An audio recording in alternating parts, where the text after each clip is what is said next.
அடுப்புல கொதிக்கிற அப்படியே தக்காளி சாம்பார் இந்த தோசை மேல ஊத்தி, அப்படியே தொட்டு தொட்டு சாப்பிட்றப்போ, அவ்வளோ ஒரு ருசிங்க.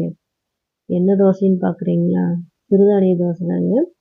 இது வந்து மட்டை அரிசி 2 டம்ளருங்க, பச்சை பயிறு 1 டம்ளர், ராகி 1 டம்ளருங்க, வெள்ளை உளுந்து 1/2 டம்ளர் தனியா ஊற வச்சுருங்க.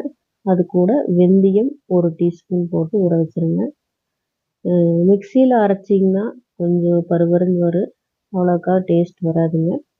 அதனால நான் கிரைண்டரில் தான் அரைச்சேன்.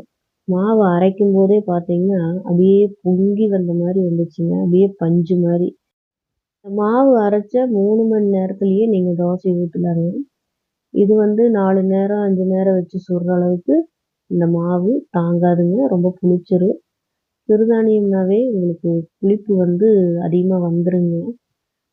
அதனால வந்து நீங்க மாவு அரைச்சு ஒரு 3 மணி நேரத்திலேயே தோசை ஊத்தலாங்க. ட்ரை பண்ணி பாருங்க.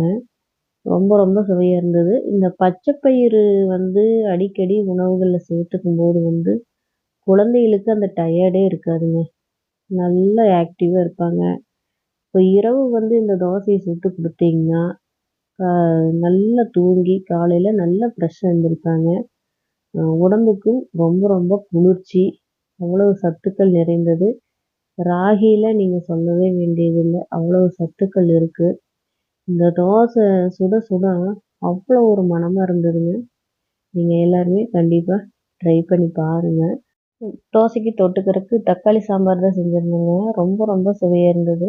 இனிமேலு ஒரு 10, 30 சின்ன வெங்காயம், அது கூட ஒரு 4 தக்காளிங்க.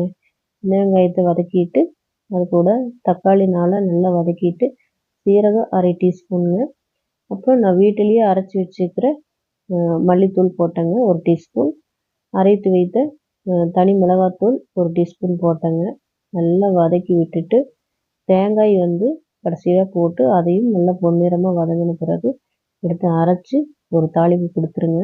தாளிக்கும்போது சோம்பு, கடுகு போட்டு தாளிச்சுருங்க.